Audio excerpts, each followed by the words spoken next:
Hey friend, welcome to the Vet Nurse Hacker. I'm Vicky, vet nurse specialist and your personal hype squad in scrubs.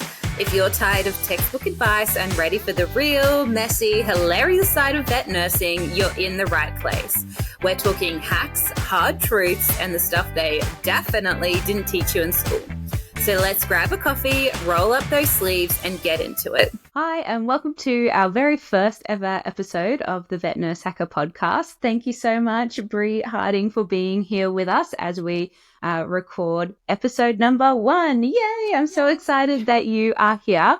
And it is my pleasure to introduce to everyone the wonderful Brianna Harding. Hi, guys. Yay. Thank you so much for having me. My pleasure. It's so exciting that you are here. And it's really, really great and exciting topic that we're going to talk about today, combination, because we actually get this question, a lot, and I see it a lot on vet nurse forums and things like that, because as we know, vet nurses are not paid particularly well. And so lots of vet nurses will talk about and discuss how they can get into entrepreneurship and starting a side business and get into owning a business. But you have done that. And so you are a vet nurse and a business owner, and it's really great and exciting that you've been here. But before we get into that, would you like to tell us a little bit about you, just a little teaser so we can get our toes wet and get to know you a little bit? Yes. So I do vet nursing, and I met you through vet nursing, which has been the most wonderful part of my career. And I also have my own business doing an online puppy preschool that I have a friend who does that with me. And then I have an Airbnb property that we run that is north of Sunshine Coast. Amazing. So talented. Well, there's so much there to unpack. So let's jump in and get started all the way back and start with vet nursing. Yes. So you were young when you started vet nursing. Yeah. How did you decide to become a vet nurse? Yes. So I was 19 years old and I'd done a bunch of traveling, came back from holiday and thought I should probably pull myself into gear and get into a career of some sort. And then decided that I didn't actually know what I wanted to do at all. So I went through a careers book that I had from high school and then decided I just circled everything that I was interested in and then kind of chose between two. So I sat there for an hour and was like, oh, would I rather this or this? And then vice versa, so on. And I was living on Sunshine Coast and thought, what's going to be the most easiest thing? And I really liked the creative side of different arts, but I was not living in the city then and didn't want to do anything that was going to move me out of where I was. And I ended up circling vet nursing being the last thing. And I was like, I'll give it a go. And then 10 years later, almost, I'm still in it. Amazing. That's great. Yeah. And so you decided, you know what, this is for me. I'm going to give it a go. And then what were your next steps? Because it is one of the things that we hear feedback on all the time. It's really hard to get into. I need work experience, but I also need a qualification. How do I get started? So you're there with a pen and paper and you're looking at it and you're like, yes, I'm going to do this. Did you apply for jobs? Did you go down the academic pathway? What physically did you do? Yeah, so I jumped online and then typed in doing vet nursing and was kind of looking at going to different TAFEs.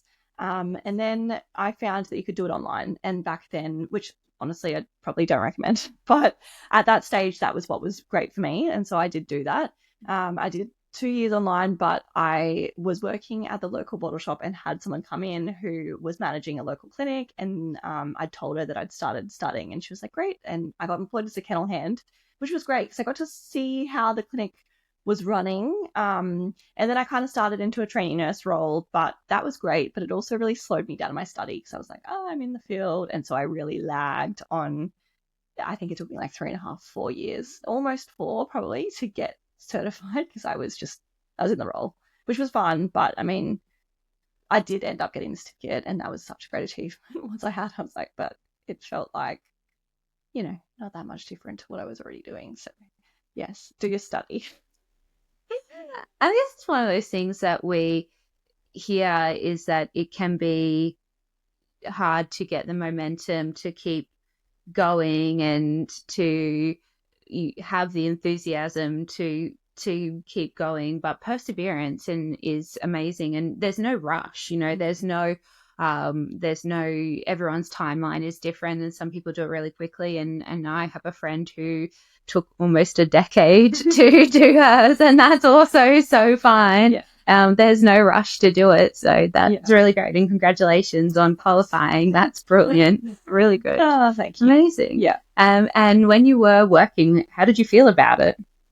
Yeah, good. I really loved it. I remember at the start of my career in vet nursing, I think I was probably 6 months in, and I was like, oh, I wish I was a vet. And I almost considered going to university. Ooh. And being like, oh, maybe I want to be a vet. And then I think I stayed in the industry for another 6 months and got talking with other people, and then realized how much vets kind of, are dealing with the front line of people so much more. And as vet nurses, we're dealing with animals and the background. And I was like, I don't want to be consulting back to back to back to back. And so that cleared that for me. But I've loved it. It has its downsides, but it's been a rewarding experience in career. And I've met the bestest friends. Oh, bestest friends. Oh. Like all of my mates from work. I don't think I have people that aren't friends that don't work in the industry.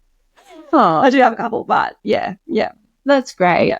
What are some of your best highlights? What do you love the most about it? I really like surgical nursing for like orthopedics. I don't like your space incarcerates, or I really hate dentals. I'm sorry. Teeth are great. Yeah, teeth are great. I actually like them. I really love surgical nursing. I like pathology. I absolutely love doing admits and discharges. That's my favorite. Just welcoming people in the mornings and being that highlight of, when they drop their head off and they're feeling super nervous and wondering what's going to happen, and making people feel comfortable. And then when they pick their pet up in the afternoon and they're so excited and the dogs are so excited, and it warms my soul. It's so nice. You are such a ray of sunshine that doesn't surprise me at all. And then I can really appreciate those owners that feel so stressed and nervous, and some owners even cry, right, when they drop them off. And then having you there and that warmth and comfort that you bring, that does not surprise me at all to hear you say that that's your favorite. And I am not surprised. And those owners must just feel so supported and comforted to know, okay, this person is there. They clearly care. Yeah. And that pet parent can then take a breath and know that while the procedure might be stressful, then at least someone is there that is dedicated, focused, and that would be so rewarding for both you and them. Yeah. And then to have a good outcome at the end of the day, that would be fantastic. Yeah, it's great. It is so nice. I do get a lot of criers in the admits, and I've had people like, why do you have so many people cry? And I'm like, I think I just allow that space for them to be like, it's fine, I get it, it's a big day, And it must be, I think I've said this a few times, that it must be like dropping a kid at daycare for the first time. Like, it's just that thing of, especially if it's, they're getting a spay or castrate, it is big because it's like the first big day at the vet, and it's nice to make them feel comfy. Yeah, absolutely. And I think you touched on a really important point is not having people feel rushed and allowing space for conversation and space for emotion. And I do actually think that's something that you do really, really well. It's just is giving people, still sticking to time, because obviously it's still, we can't spend 6 hours with everyone, but I think you do that really well, is sticking to a schedule, but giving people space and capacity to have that care and to express what they need to express, and then feel the compassion and move on. I think that's definitely a strength. Oh, thank you. I feel like I get chatty sometimes, so that's good to know. Definitely. And what is it about orthopedic surgery? Because I know orthopedics is not for everyone, and it can be intimidating for a lot of people. And they're big surgeries with a lot of care requirements. So what is it that you enjoy about them? I just remember when I started vet nursing that I remember seeing vet nurses in the orthopedic surgeries when I worked at the first hospital with Dr. Dion, who now travels and I still work with, which is great. And I remember being like, oh, that's to me, it was such a highlight of, a high level of nursing that I wanted to be able to achieve. But I was always like, oh, I'll never do that. That's terrifying. It's scary. Didn't want to. And I was very lucky enough to have Dr. Dion as he actually owned that bed that I worked at the time. He was part ownership and he was the kind of main ortho surgeon there. And he was a really good teacher when I was a baby nurse. So I went in there and kind of did a lot of shadowing with other nurses. And then he got to this point where he was like, okay, like, come on. Like, I think there was, there'd be those urgent surgeries that just needed to get done. And they would do those surgeries and turn them around quite quickly. And I went in there and I remember he would ask for instruments and I'd be like, I don't know what that is. And he's like, that's okay, mate. Like, it looks like this, it's this, it's this. Like, you're fine, take your time.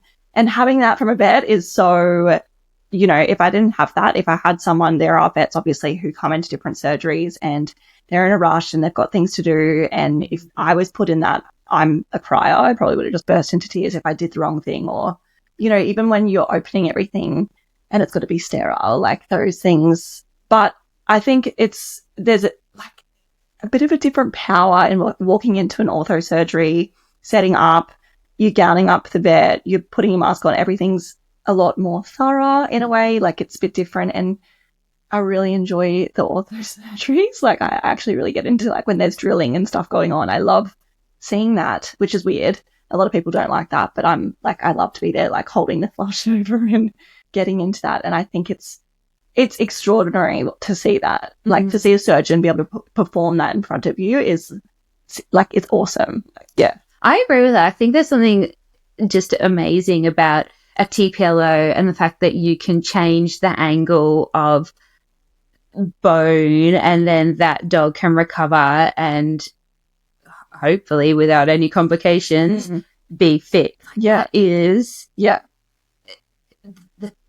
just amazing and mind blowing. And I think even anesthesia comes into stay there because I find anesthetic so fascinating. But like when you're doing something as almost full on as drilling into bone and the patient's just fast asleep and having a smooth anesthetic, that's kind of mind-blowing in itself that you're controlling pain and the drugs that you give and the antibiotics, and that the whole experience is really interesting. Yeah, absolutely.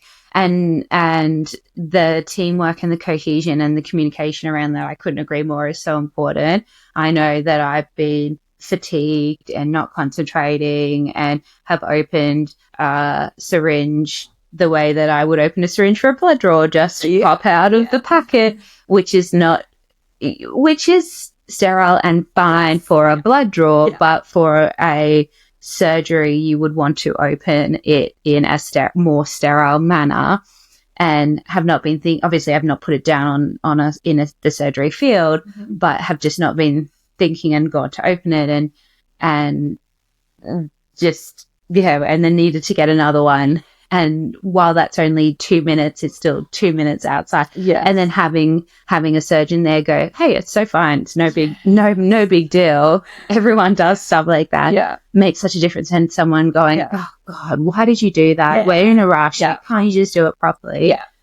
Yeah. A good teamwork and cohesion makes such a difference. It really does. And I've worked with surgeons. I worked with this one particular surgeon who I had never worked with before, and he'd come into a clinic and did the surgery, and he just had everything differently set up. So he kind of came in with this big trolley and had everything, and he told me to open this kit, and it was very sterile that he'd had it at home. And then he's like, oh, you just open it like bed sheets. And I was like, what? And I went to Arden and he was like, no, that's not sterile, and like yelled at me. And I remember just like dying. You're like, oh my God, I don't say open it like bed sheets. Like, and they're like, they click on their time and they're trying to, that 6 in a day, rotating into different clinics and stuff, and the stress that puts on you, and then you're like nervously standing there, and then you're also trying so hard to concentrate on an anesthetic, and making sure this patient, and because you're like, if anything turns here, it almost makes you feel at fault. Absolutely. Like, so just having surgeons that actually understand that. Yeah. And I think I was so blessed to have had Dion as a teacher, and especially because he's a traveling surgeon now, I'm so comfortable working with him because that was like the person who trained me, a lot of people now, I think there are people that are like, oh, you know, he comes in, he's quick and he does his thing and that's what he does. But I'm like, I think I started from the bottom with him. So I just am like, I know how he works. He knows how I work.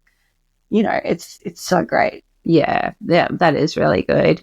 And it just makes such a difference. And I think there's something too about those really big involved procedures, and doesn't necessarily even need to be orthopedics, but complicated procedures, whether that's surgery or medical, and the aftercare involved, and knowing that you have helped recover that patient and communicate with that client and you've had amazing teamwork, and then to see that animal recover and be involved in intense recovery, that I find that really, really rewarding. Yeah, absolutely. It is. It's the post-op care of that, of, you know, 8 weeks, 12 weeks is intense, but it's like a miracle to see it happen. Yeah. Medicine is amazing. And the recovery is amazing. Yeah. And sometimes I think coming back to your point about managing the surgery, assisting side and the anesthesia at the same time. I think if this was in a human hospital and a nurse had to be the scrub nurse, the anaesthetist, the anesthetic assistant, the surgery assistant, all those roles, right? They're all separate roles, and here we are, one person doing all of that. Like, it really is so amazing and so skilled and so involved. Vet nurses really are just so incredibly amazing. It's nice. It's always nice to have. I love when there's an extra person around in an ortho, because there is so much going on. Yes. It's nice to be like, hey, someone. Yeah. Just watch the anesthetic while I'm opening this, or X, Y, and Z, or can you get up the surgeon while I'm over here scrubbing or doing this? It's nice to have that. Absolutely. When it's there. Absolutely. This episode is brought to you by VetXR and by Uncage Me, the radical reset for the human behind the healer. If you're a veterinary professional who's been feeling the quiet weight of fatigue, emotional exhaustion, or just that sense of being lost behind the scrubs, Uncage Me was designed for you. It's an 8-week guided journey back to your identity, your boundaries, and your self-worth, because you were never meant to do this much, this fast, for this long, and you don't have to keep carrying it all alone.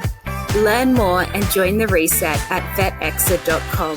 That's www.vetxir.com, or find the link in today's show notes. And then moving on in your career, we met and became friends, and I'm very blessed for that. And so that was really great. Yeah. And then you moved down to Brisbane. I did, yes. Yeah. So moved down to Brisbane because my partner, he was also in the vet industry. He was a vet nurse as well. And but he now is out of that, which I can understand. He was in it for like just over almost 15 years. Wow. But now he's studying finance, and so hence the move to Brisbane. So we were living on the Sunshine Coast, and then we actually, just after COVID, we had our property. Mm-hmm. When we bought the property with a tiny home on it, lived in that for 18 months and absolutely loved it. And then both kind of decided that he wanted to go to uni on campus. Mm-hmm. And then I was kind of like, I'd love to move to Brisbane, just, you know, before having kids and seeing what's there, really.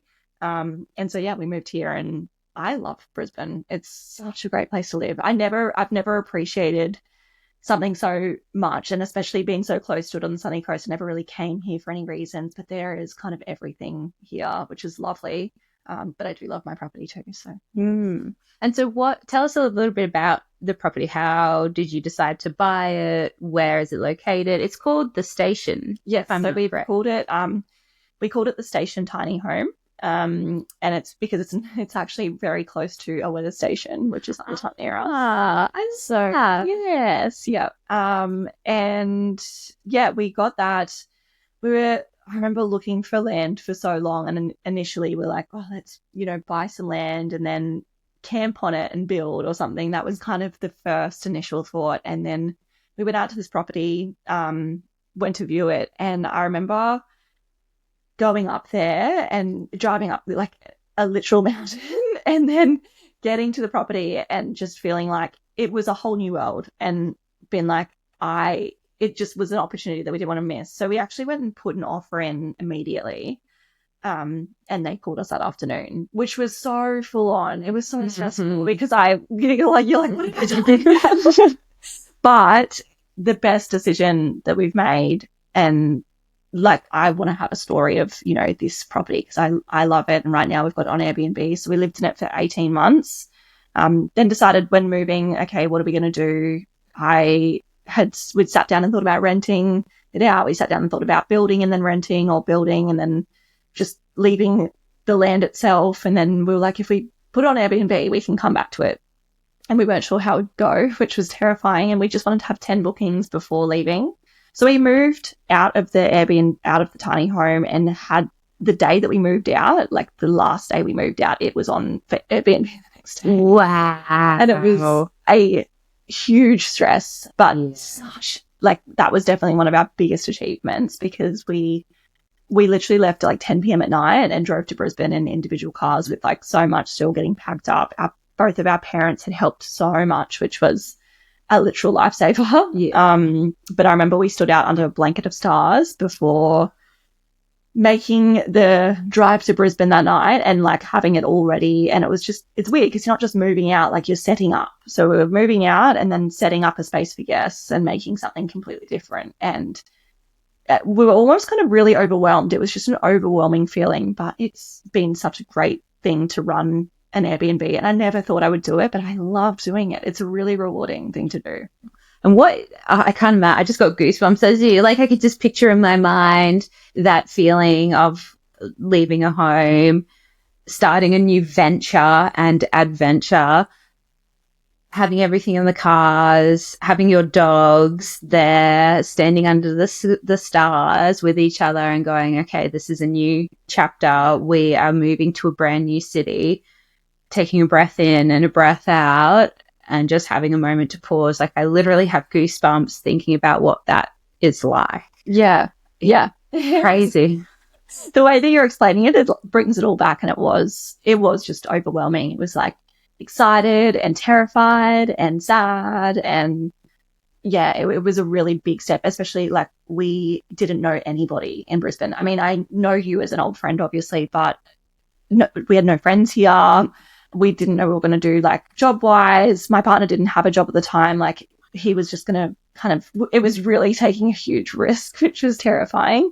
I was lucky to work for, we worked for a corporate, so I was able to transfer through that, which was a huge blessing, I think, at the time, because that lined up beautifully. But it was still so, like, even thinking back, I'm like, I can't believe we did that, but it all worked. Thank God. Look. And I think a lot of people were like, why are you moving to Brisbane and why are you putting your house in Airbnb? And I don't know whether people meant that, and maybe that was in my head, but I felt that judgment of like, oh, that's not going to work, or like, you'll be back soon or something. And everything really, like, our life really fell into place, which is amazing, but it was terrifying. Yeah. Wow. And then what did you have to do to set up the Airbnb? What is involved in that? Yeah, so I jumped on to Airbnb, and I'd known some people who had done it previously, so I kind of reached out and sent some messages. And it's a great idea. The Airbnb platform, I cannot even speak highly enough of. I actually think it's phenomenal. It is, if anybody ever wants to Airbnb a home, the platform itself is so helpful and useful. There is a how-tos on everything, what you should be doing. I've had to contact them a few times. You don't wait on the phone. Like, you're literally on the phone for 5 minutes. It's very quick. And so the process was really good because you have all the tools there to be able to go and do it. It wasn't it didn't feel like a blind eye or anything. And, we'd called the council and checked everything that we needed to be doing. I know in different locations, depending where you are, councils have different rules with Airbnbs. So that's something to consider. But we were lucky with our council that they were like, no, you don't need to do anything. Just do it. We're like, cool. So, it was easy and straightforward. Yeah, that's good. And did you have to think about how you wanted to decorate the home? Did you leave your own belongings in there? Yeah. What else would be like? So we moved to Brisbane with nothing. What we literally left. So when we bought that tiny home, we'd bought that tiny home and the land together. It was fully furnished. So when we moved into the tiny home originally, that was another huge thing when we moved in there, because we sold everything. We're like, we don't need anything. So we sold all of our furniture, and that was weird. And then when we moved out of the tiny home, we were like, well, we're going to leave it furnished, obviously, for the Airbnb. So we moved with nothing to Brisbane. Like, we had a mattress on a floor for, I think, I'm not joking, for like 6 months, 7 months. We had just a mattress on the floor. We picked up a really old couch for free, like off the side of the road. Like, we've done the lows. We've done the lows. That is hustling.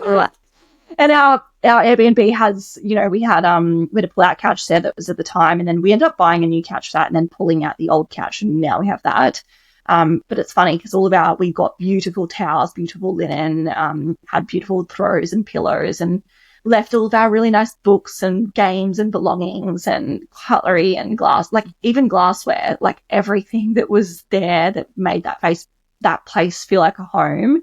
We wanted people to experience it the way we kind of did. So we didn't want to change it too much, but it then also meant that we came here and we're like starting from the bottom. But we're back now. We've definitely got all of our belongings. Like, we have a bed frame and drawers. Yeah. And having the storage as well again is nice. Like, that place wasn't built for living in. It was great to live there, but it's definitely more of a weekender. So yeah. And imagine tiny homes as a general rule, the space is a premium, storage is a premium. Yeah. But we did lots of things on the outside of the property. Like, we put an outdoor bath in, which was, I wish, but I lived there because going home and having an outdoor bath. Yeah. With that view and under the stars, it is phenomenal. And I think that was a really big thing. It's hard because we do get so many bookings, and I'm like, do we get so many bookings because it's a tiny home, because of the view, because of the bath? And I think it's a bit of everything, but a lot of people message you like, hey, just checking you have hot water in the outdoor bath. I'm like, yeah. And I'm like, I think a lot of people come for something that we added that, we put my partner saved the outdoor bath for the last thing to do, like literally did it on the last day that we're moving out, and I was so stressed. I was like, is this going to get done? And he tied it over, and that was impressive. Good on him. That's amazing. Wow. And did you have to create a brand for it? Yeah, so we started by, because I wasn't sure how Airbnb would work with that itself. So I did make an Instagram page, which is called The Station Tiny Home, if anyone wants to follow it. And I just kind of was posting, getting ready for what we were doing, and we were posting different things we'd be setting up for. Like, we'd built a fire pit down the bottom as well. And we kind of started that, and I'd just wake up and sunrise was beautiful.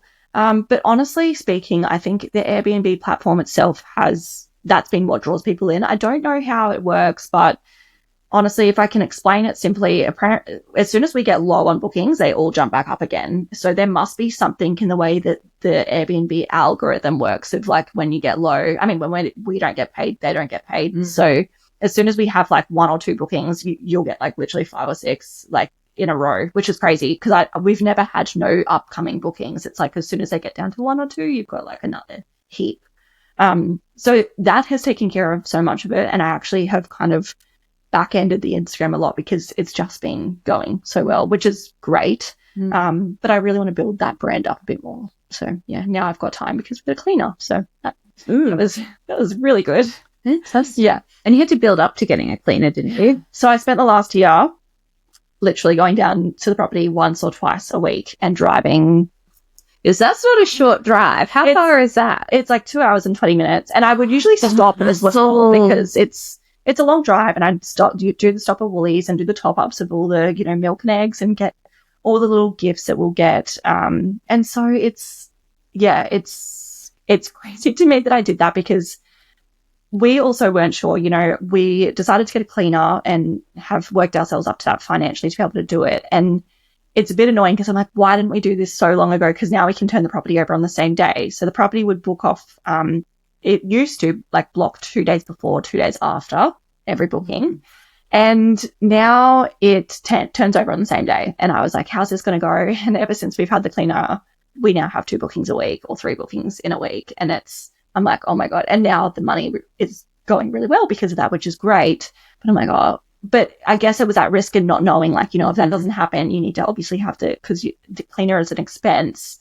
Plus you're still paying a mortgage and rates and all of those things. And so you've got the goal of the property was for it to take care of itself, which it's always done. But now it's actually, it's a third income, which is so good. But it's kind of, I wish I knew what I knew now a bit sooner. But it's experience. Experience, yeah, absolutely. And also, I guess there's reward in that, in knowing that you've worked really, really hard for that and gotten to this stage. And congratulations to you on getting to this such stage. a relief. Yeah, absolutely.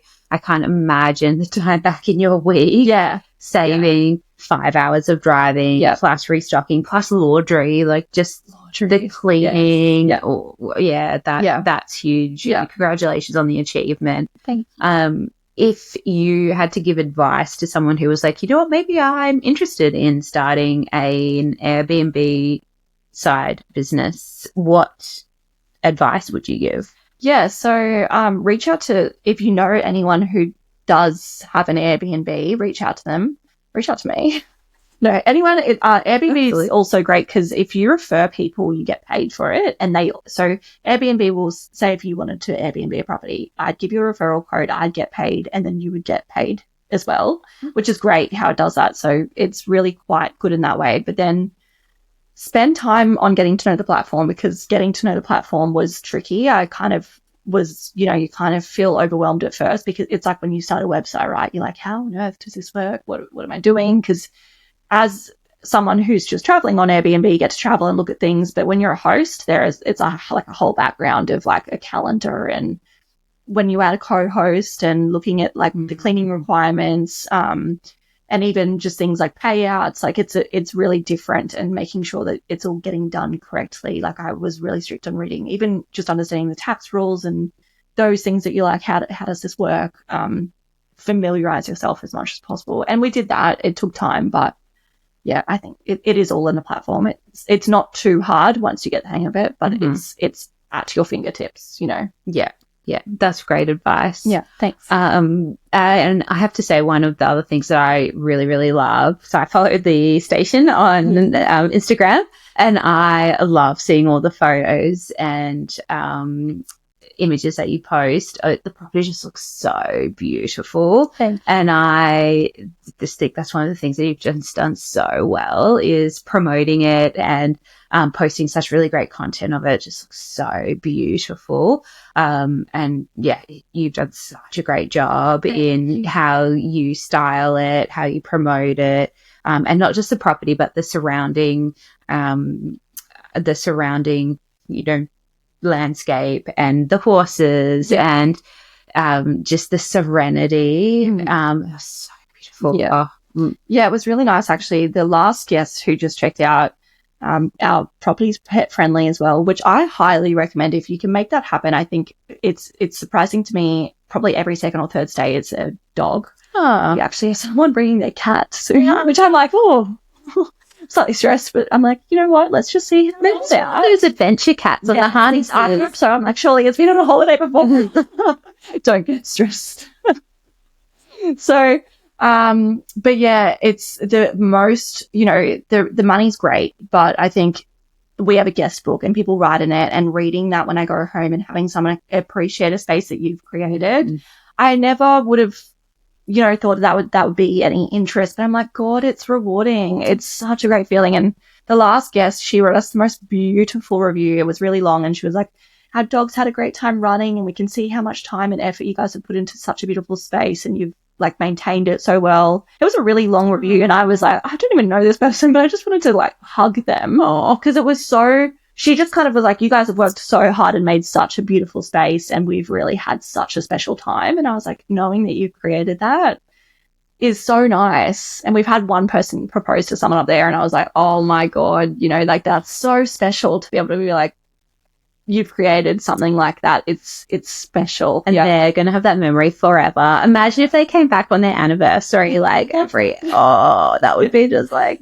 tears. Like, you could put some Fellaway out for the little cat. I think I wish I actually have like planned, I'm like, before this cat says, I'm going to spray the Fellaway, get all the good pheromones going. Yeah. Oh, I love that. Oh, what an attention to detail. Imagine being that pet parent. I'd be like, tears.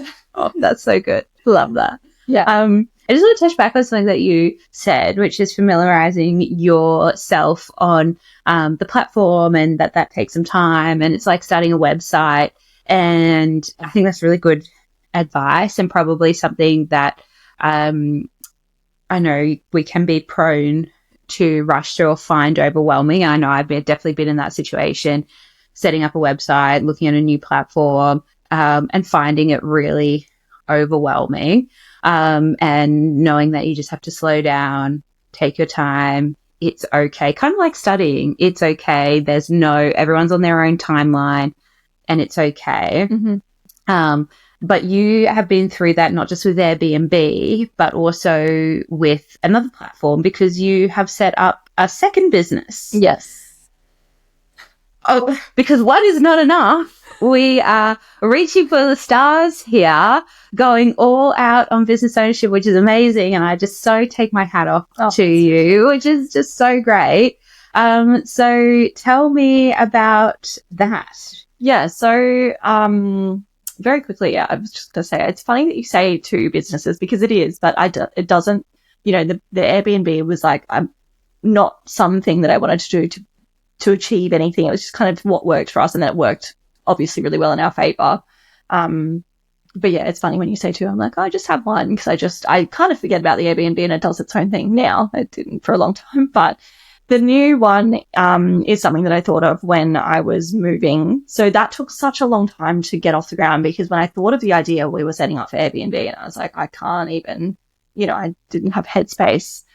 So I used to teach puppy school in the clinic that I worked at on the sunny coast, and we used to do a lot of puppies then. Like, we'd do 6 puppies one night, and sometimes we'd have 2 classes back to back with six puppies, then 6 puppies, and full.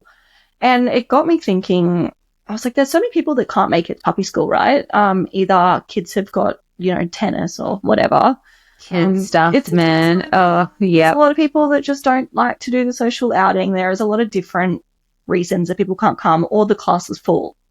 And so I was like, I could just make an online course. And I kind of thought about making an online course. I don't even know how it came to me that I wanted to do that, but I knew that I didn't want to do any Zoom. It was kind of like, I'm going to build a platform so it's there, and then the work's done. And that was the thing. I mean, not everybody wants to work less. So at the start, it was so much work. It was like learning a new platform. I'm using Kajabi, which you know about, which I highly rate now that I've gotten to know it. But at the start, I was like, oh God, what am I doing? Why have I done this? But I honestly, I can't recommend it enough. Like, I think, it is costly, but it's phenomenal. The platform itself is just so great. And I did so much research about what am I going to use to host this. So I looked up, online platforms for holding courses, and different, all these different ideas came in. There's so many different ones that you could host on. And I just heard a lot of podcasts as well. I was listening to lots of business podcasts, and Kajabi just kind of kept coming up, and I hadn't even really looked into it. And so I was like, I feel like I just need to look into it. And then I looked into it, and it was just, it's kind of, the platform itself is everything's at your doorstep. You can host the website, you can host a marketing and email and build a course. You can build like multiple courses. It's got different payment methods. You can do pay by 4, afterpay. Like everything is kind of there, which is amazing. So yeah, and there's so many more exciting things that are happening with that, and that are happening on that platform that we're planning to do. So that's super exciting, but it's still working towards that to get that to happen. But it's been such a great process using something that has kind of provided those resources. But those videos, as you know, on Kajabi, they're like an hour to 90 minutes long, and you've got to put in the time and effort to learn another whole platform and understand the back end of a website, and understand the back end of building a course. But yeah, I love that I've done it, and it was so much hard work at the start, especially because I did like a pre-sale, and then I had the date get put out of when I wanted it to be done by, which I stupidly did it by Easter weekend. So Easter weekend I was like so busy, because you put yourself on a time frame and then you leave to the last minute. But yeah, it has, like, now that the work's done, the course is there, and it's mainly just marketing. But there's other courses that we want to add into it, which we haven't quite yet, but yeah. Amazing. Congratulations. That's so exciting. It is. And so what's the business called? Yes. So The business is called Perfect Pet Parent Co. And it's for pet parents mainly for puppy training, but it's got puppy training and health and wellness. So when we think about the difference is as well that people can sit down in their house and the video is like 5 minutes or not even, and the reads are like 3 minutes, and it's like on your way to bed or whenever suits people. It's at their own pace. It's a 5-week course that I've built. However, it's access for 1 year, and you can do it at your own pace. Or if you need to revisit a topic, you can come back. So yeah, we've really built in, especially from vet nursing. I think that was something that differentiated what we were able to do, because I put in, okay, parasite control, when to de-sex, when you should go to the vet, and trying to lift a load off the vets a little bit as well. Like I've put in a lot of stuff that they do for puppies where I'm like, I know vet consults, like the puppy consults are all of that stuff that's really quite simple. The vet nurses, we know that stuff, and there's no reason we can't, put that out for people. And also just giving owners a bit of a inside access to the vet industry of promoting mental health in the vet industry as well. That's something that I've got like built into my course. And it's only a small smidge. It's just to let people know, what vets are dealing with, or not just vets, vet nurses, like the whole industry itself, and trying to promote that in a friendly manner for the wider audience. That is brilliant. And trying to get pet parents started from the get-go, to communicate respectfully, reciprocate respectfully, of course, because it's always a two-way street, but to understand the stresses of what we go through, and we are trying to provide compassionate care, but also receive compassionate care in return. And so it's really great to have that built into a training platform. That is brilliant. And so how is it going? It's going really well. It's been a long time. I mean, actually, it hasn't been that long. It started in March this year, but I think it feels like so long because I thought of it in June last year, and then, but actually, the platform was live in March, so it was a long build up. And it's going really well because now I have a friend who's come into the business with me, who's also a vet nurse, and that was a bit of a risk versus reward thing, because I think we've spoken about this a lot, but people kind of give you advice in all areas of life, and that's always, you've got to pick and choose what you decide to go with, because there are people who are risk takers and there's people who are not, and there's people who will just put their own opinion out there. So it was really hard to decide that, but I knew I was spending so much time on social media marketing. And I just knew the way that I wanted to kind of continue to market the business and how I wanted it to grow. I was like, I don't see me doing this on my own. It kind of was for a bit, and I was like, I need someone else. And I particularly had this vet nurse and friend in mind, because she was the one she actually had taught me puppy school from the start. Like I'd learned it where I was working, and then she had done it and taught me it. When we started working together, we were like back in the day, that was at the first clinic that I worked at. She came in and we were kind of training nursing together. And I kind of had taught her some things, and I remember she was just really lovely. And then, years later, she became my practice manager. And I was like, we've always worked really well together, either above or below each other. Mm-hmm. And there's never been an awkward thing as friends. And that's so important, because I'm sure there are people get in the industry and egos can take over, and people can be narky or nasty, but we've always had a really strong friendship, and it's been, 7 years, 8 years now. And I was like, you know what? We have really good communication. And so I remember calling her. Actually, I was at work, I was at Virginia, and I was on my lunch break, and I was like, I had a dream, and I was like, I just need to call her and put it out to her to be like, hey, I'm thinking this, like, I'm going to leave that with you for a few months. I just literally had to word vomit it. And I called her, and she was like, hey, you okay? And I was like, I'm sorry, I had this dream, and I just got to tell you. And I was like, this is how I feel. Like, I don't know if you'd be interested, but I know, if you would be, can you have a think, and I'll touch base with you in a few months. And then I was kind of like, oh shit, what have I done? Like, do I not want to do it? And it was a bit like, now I have to do it. But it wasn't like that. It was absolutely what I needed to do, and from how I wanted it to grow. And initially it was kind of like, how do I split this business? I've built this platform. I've built a brand, and how do I do it? And so she was really great, because she was like, make sure you value the business and make sure you're honest with yourself. Like, don't cut yourself off. I want to be paying you for the work that you've done, which was so nice, because I was like, oh, like, I probably wouldn't have thought too much about that. But she was like, no, like, value it out properly. So my partner and I did value it out, and then that was all the work that I'd put in already, and it was already done. And I went to her, and then she was like, yeah, let's do it. And so, and I think as well, I was like, do I bring her in as someone who does, 30% and I do 70%, or how do I work this out? And then I thought, if I was going to work in business for somebody else, it'd just be easier if it's 50-50, and like I can only expect as much work from her as she can from me. And I think that was the cleanest way that I felt was easiest, rather than like, it was really hard to think about doing it differently. And I had thought all different numbers, honestly. And then I was like, I just want to do 50-50 because that's just going to be that I can expect what she's going to expect from me. And she does. Like, we keep each other on game, which is great. That's great. Yeah. When you brought in a partner, you really felt that in order to get equal passion, yes. Because when you are, because you're really in this, you've gone through the development stage, you're really in this growth phase of the business. So it's still a lot of hustle. And so you really need equal passion from an equal effort is still a lot of effort. So you really need equal effort from both partners. And so at this buy-in stage, bringing in a partner, which is a huge, huge decision, you really felt that 50-50 partnership was the right decision. Because I know it's hard and there's a lot to think about in terms of splitting equity, where you go. And so for you, you really felt 50-50 split was the right decision. Yeah, absolutely. And it is that. It's like she has come in with so much passion, and it's so nice because obviously the scary thing about doing 50-50 is you're sharing something with somebody else, and then you're like, okay, well, if this person has a decision, what's the word? Like an idea. Mental blank. If they have an idea, then how do we make a decision to move forward from that? Like, who has the final call? What if I don't agree with them? Yes.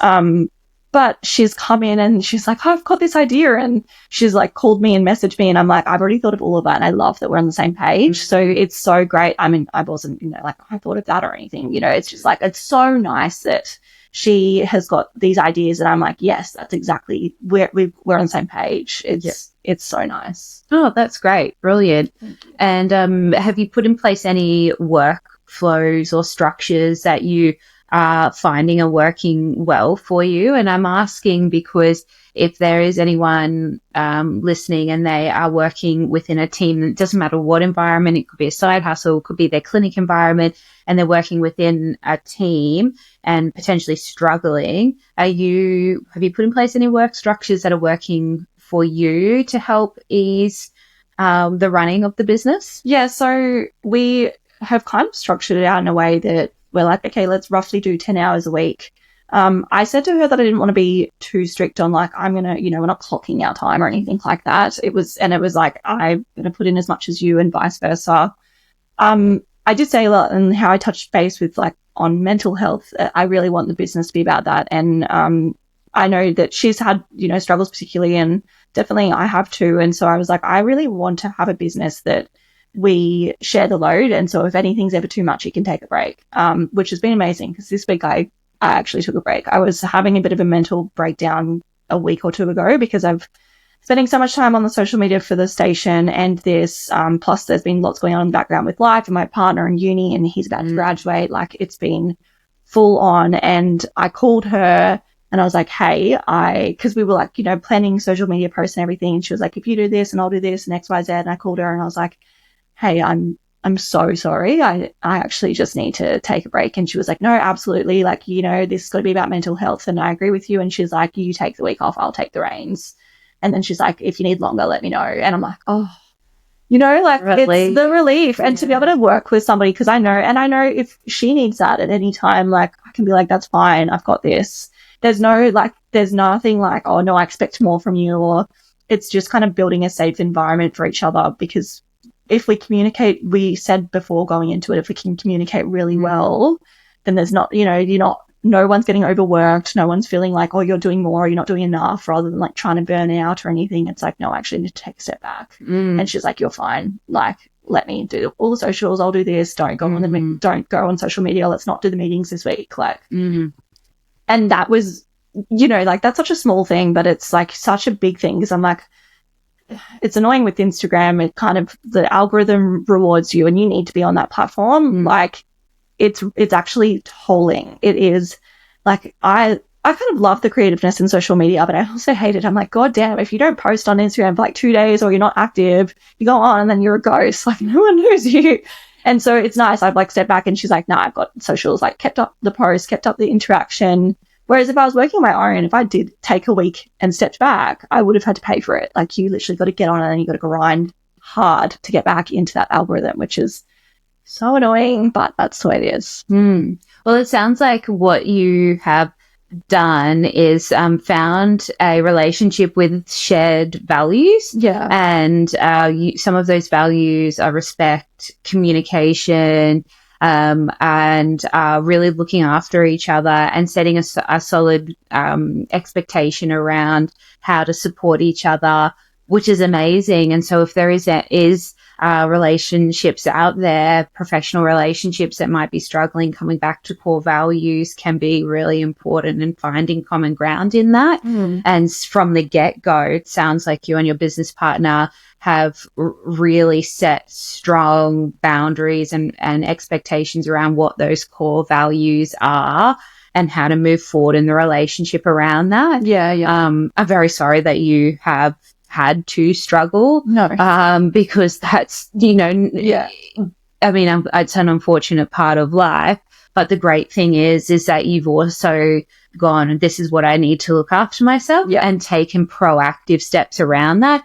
And that's what we all need to be doing, is taking a leaf out of that. And thank you for being so real and honest about it, because it is so much to juggle. You have a professional career and 2 businesses and very strong personal social life.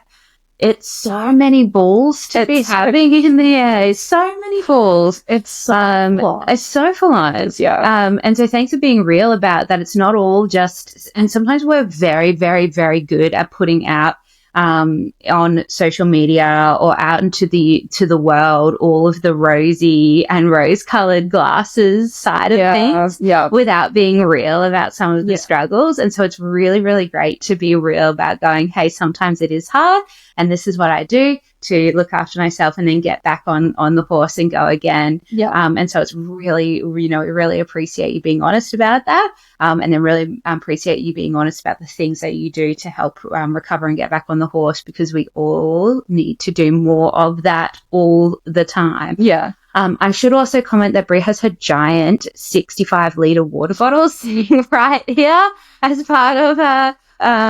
So we also need to be drinking water, and she's been to Pilates this morning. So we should all be doing more of those things as well.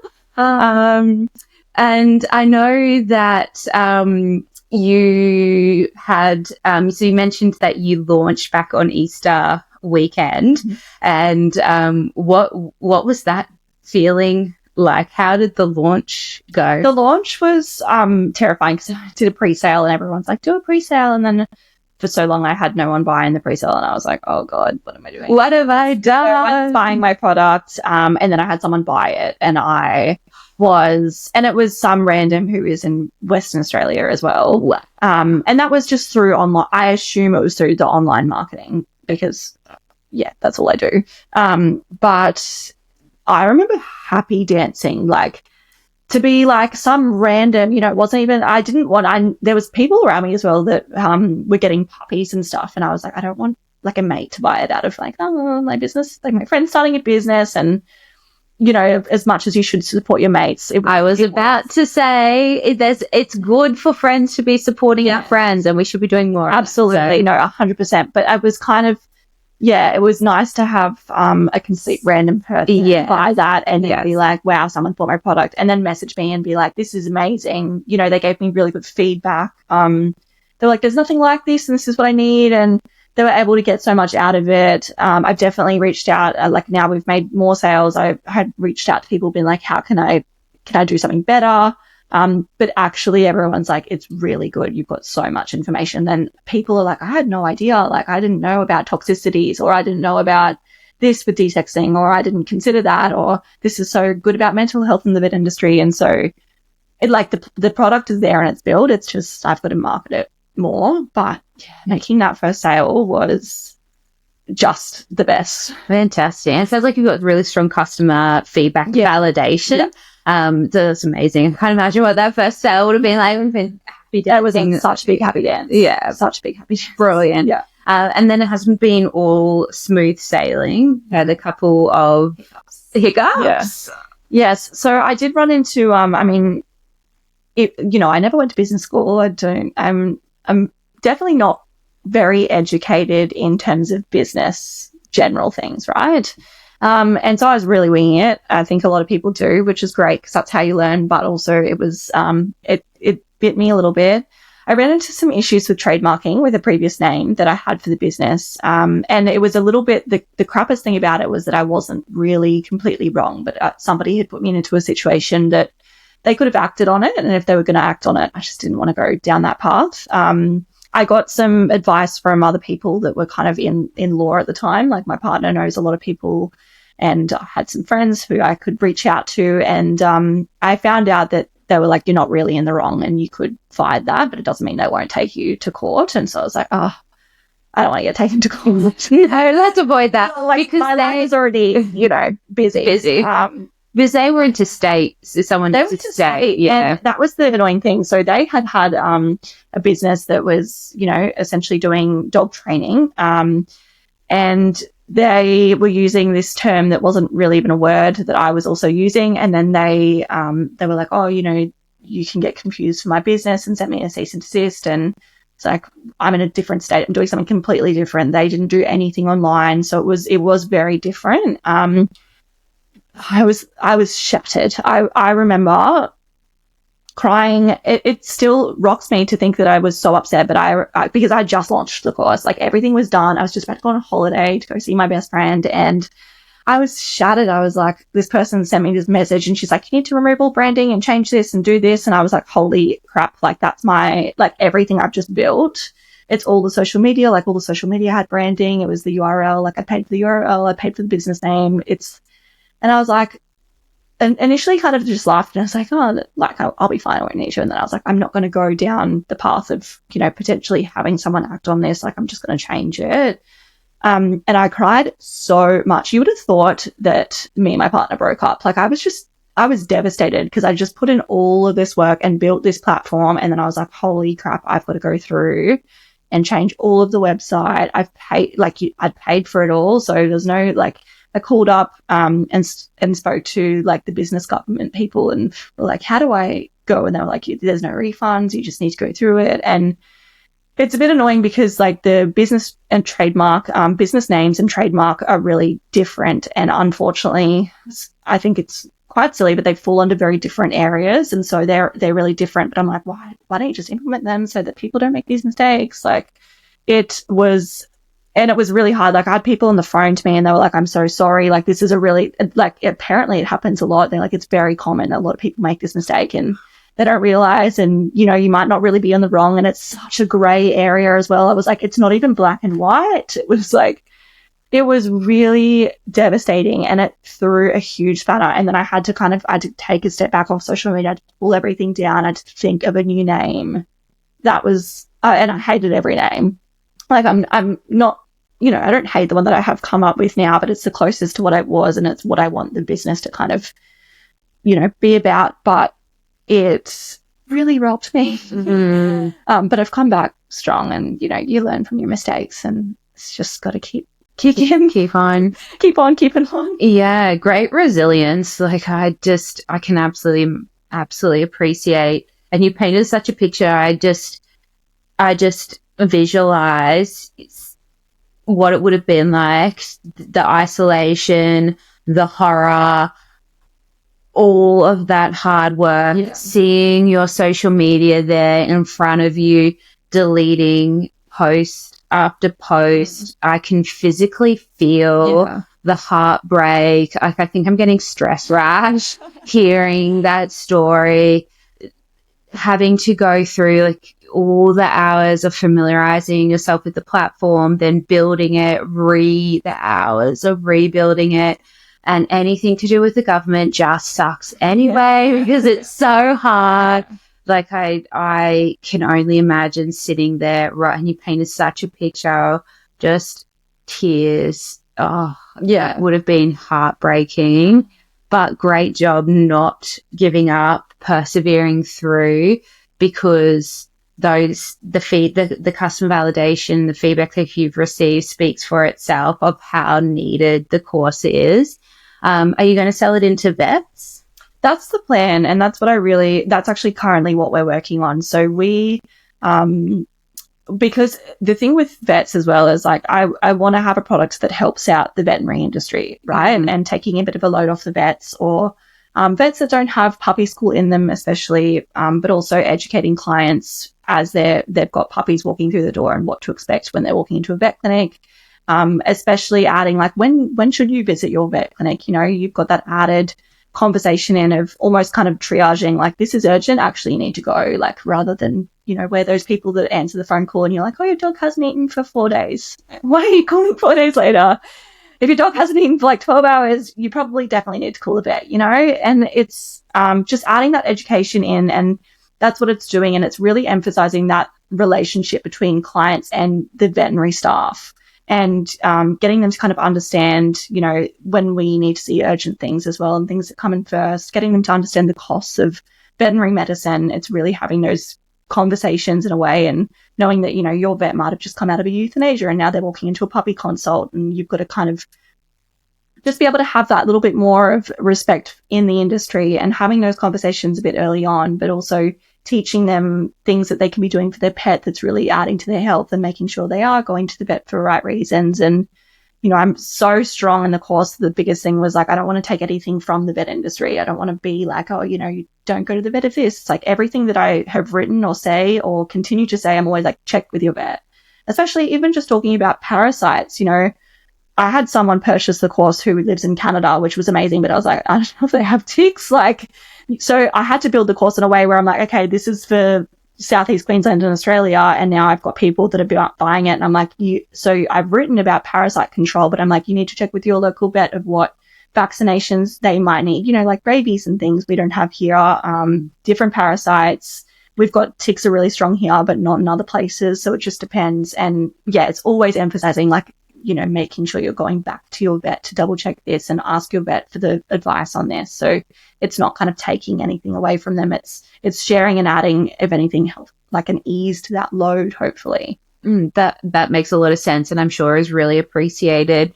And I can really see a place where for clinics, particularly if they were rurally located or just didn't have capacity to run their own puppy school, to be able to value add to clients to on-sell a product and be able to say, here, we don't have puppy school here, but we can support you with a digital product that can enhance your knowledge. And whilst they may not have puppy-to-puppy interaction, it can definitely support pet parents to be able to further their education. And I know, you know, if there's a pet parent that's located, you know, some pet parents travel 3, 4, 5 hours to see the vet. They can't see the vet regularly. And so for those clinicians, you know, that could be really, really valuable. So that's great. How exciting. Yeah. Big things. It is. It's like, yeah, big things, but little steps to make it happen. It's such a, you know, when you think about marketing a product and trying to get it far and wide, it is just one of those things that you feel like so small. You feel so small in it, and you can't even make, you know, the steps because they feel so big. And so you're kind of like, okay, you think of this big picture, and then especially me, like, get overwhelmed, and I'm like, whoa, that's so much work. And it's actually, okay, like, let's take a step back. What can I do today to make a difference tomorrow? And how can I make this step and this step and this step, rather than actually looking at what the big picture is that I'm trying to do? Because otherwise I'm like, I don't know how to do that. You know, and that's also the help of having a business partner on board and being like, okay, what are you going to do this week and what will I do? Or how can we have these conversations, or what can we do here? And it's so many little things to make those big things happen. I guess it comes back to that old adage where people say, you know, people overestimate what they can do in a year and underestimate what they can achieve in 10 years, where the message that you're kind of saying is just get started, just take it in action. You're not always going to get it right, and that's okay. You can always course correct. There's nothing that we're doing that is, can't be fixed. There's always going to be a solution. There's always, I always say there's 5 solutions to every problem. We just have to work out what the best one is. Just take an action, take one step forward, take another step forward tomorrow. It doesn't have to be a giant leap, but as long as you've got progression, that's all you need to do to just keep moving forward. And then in a year's time, look back and go, wow, we've got a cleaner, we've got a third income stream, we've set up a brand for our tiny home business, we've got clients buying our business, our online digital product internationally, which is amazing. Like, huge congratulations. Just got to keep moving forward. That's amazing. If there is anyone listening who is going, thinking of starting a business or a side hustle, what advice would you give to them?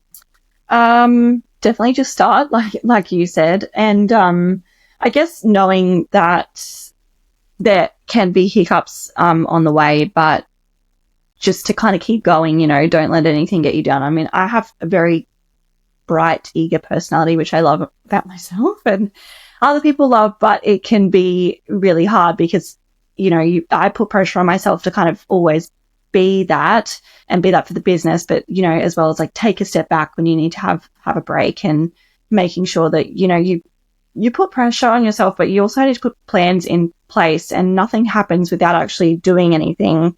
I've kind of heard a few times, there's people that go to do things and then you can do so much planning and it's like, but are you actually doing it? And so putting the plans in place and then doing the plans. You can procrastinate by just planning, and you've got to slowly make those moves. And I think, I think we've said this before, but it's like when you walk the way appears. And my life, I feel like since the tiny home, like the move and everything and all the things that have happened has slowly been like that. But I've worked so hard for that, of course. And my partner's worked really hard too for what he's doing. And it's crazy when you start to kind of envision what it is. Like, I'm really big on manifesting as well, but it's like, you can manifest all you like, but if you're not doing anything to get there, it's not going to happen. Like, you've got to put those steps in place, and baby steps are enough. Mm-hmm. It's so true. I've heard people say execution only happens if you execute the plan, and I've heard manifestation coaches say that the goal of manifesting is not to manifest the end goal. You don't manifest running 10Ks. You picture in your mind getting up in the morning at 5 a.m. putting on the shoes, or you picture yourself in our running, through 2 kilometers in the pouring rain, in the freezing cold. You picture yourself hopping up when you are sore and tired and just doing the 1 kilometer.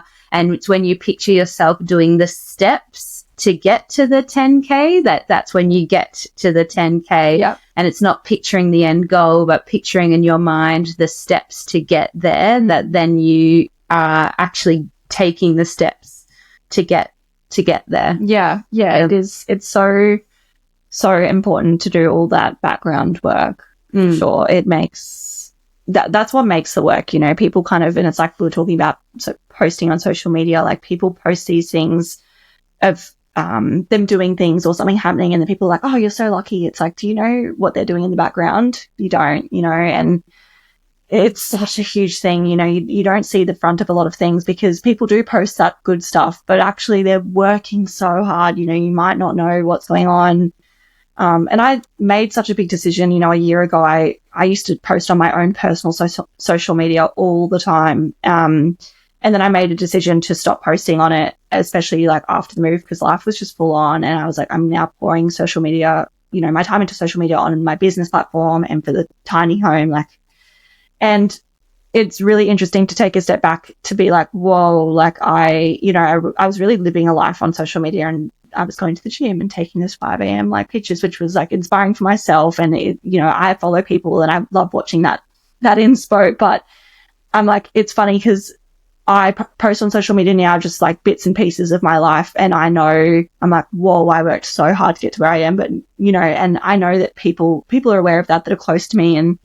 But it's like, you don't I don't think that people can understand sometimes what's going on in someone else's life or what they've done to get to where they get to. And that's with everybody. Like, that's not, I don't want to make that sound like an ego thing at all, by the way.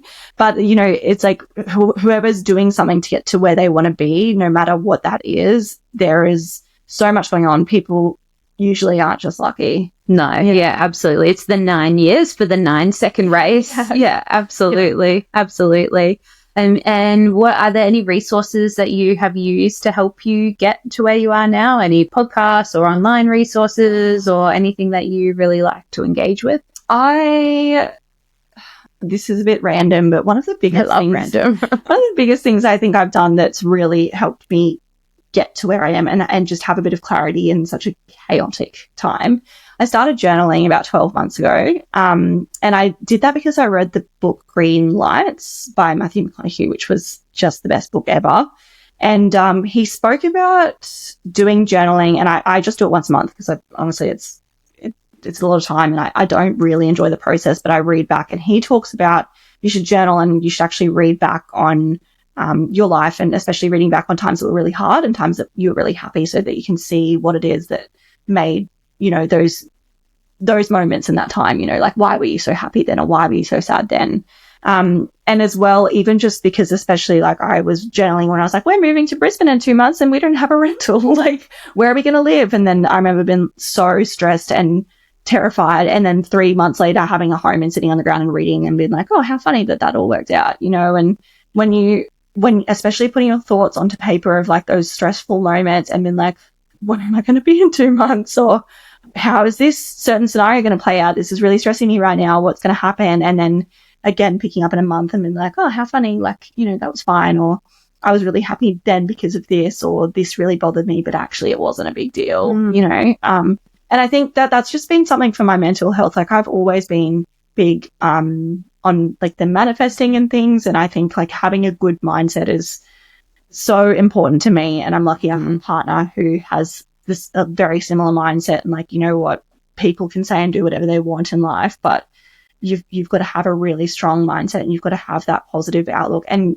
I try to be that ray of sunshine like I am, but if I'm in a negative rut, like I've got to, you know, you've got to correct that. And you need to be like, okay, what can I do to bring it back and pull my head into line? Because you catastrophize things that aren't there, or you overthink. And it's like anything that's like good mindset, like any podcast, any book, like I don't read books as novels. I read like, what are healthy habits that I can do? How can I implement this? How can I do this? Like, I continually want to better myself however I can, because that's how we grow. And that's what, you know, like, I feel like I've attracted so many great people like you, for example, into my life, because like I have built a circle on like based on people who want to have those similar values. Like, you're doing something, and I love that. Like, people who are doing things around them and they're not just kind of going and doing that, just the grind and whatever. There's nothing wrong with that, but I like more and I want more, and working for more and having people doing that with you or near you is like,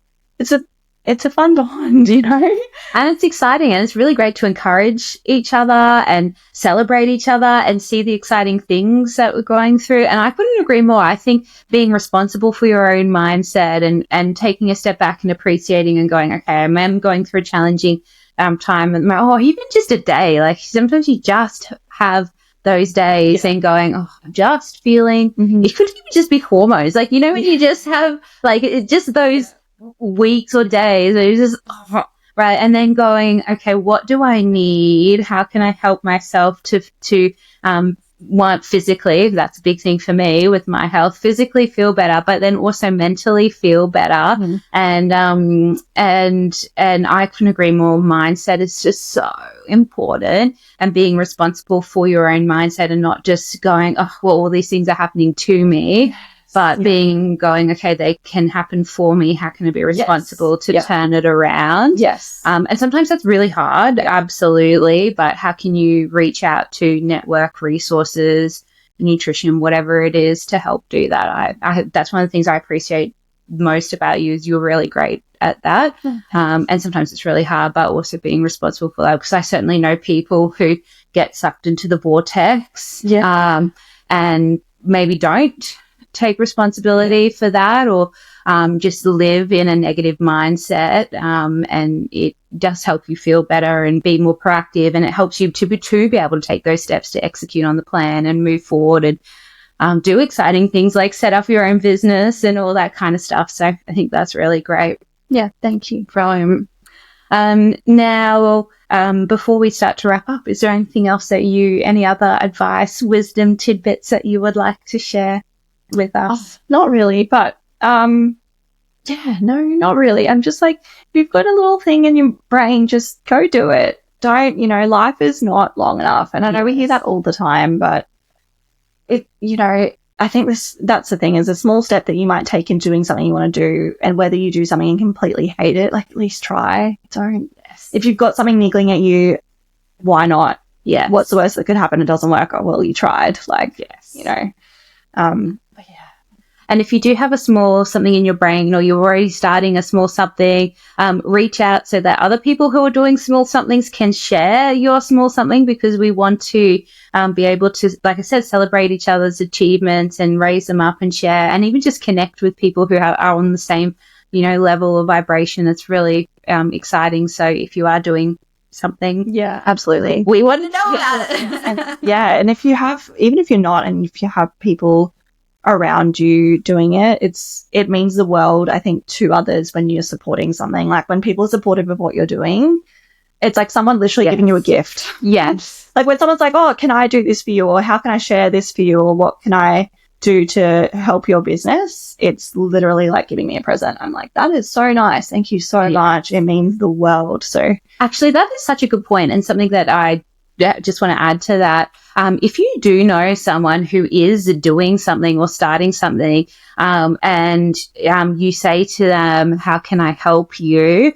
And they say, oh, I'm not sure, or it's fine, or, something, they say, thank you so much, I'll let you know. The best thing that you can do to support a new business or a small business, that's free for you, costs nothing. It's just like their social media, share it, like everything. Comment on it.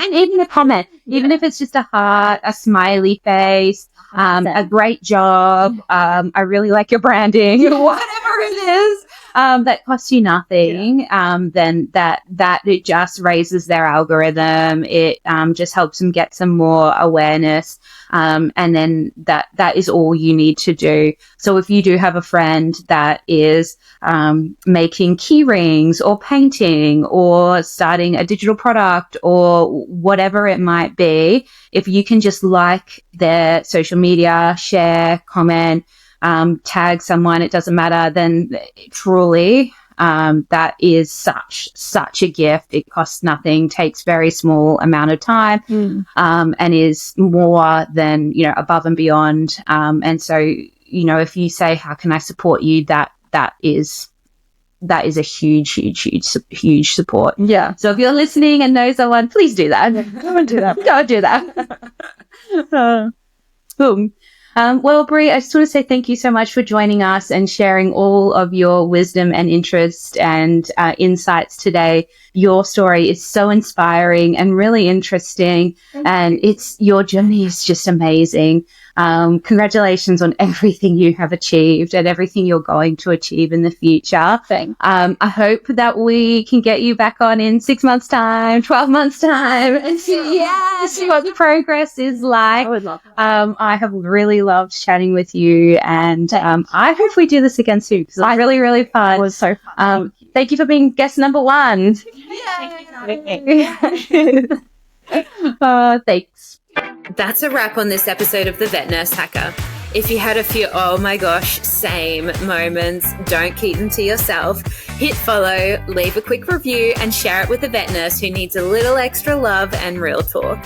Want to dive deeper? Head to the show notes and check out Uncage Me, my course for vet pros who are ready to ditch burnout and reclaim their joy.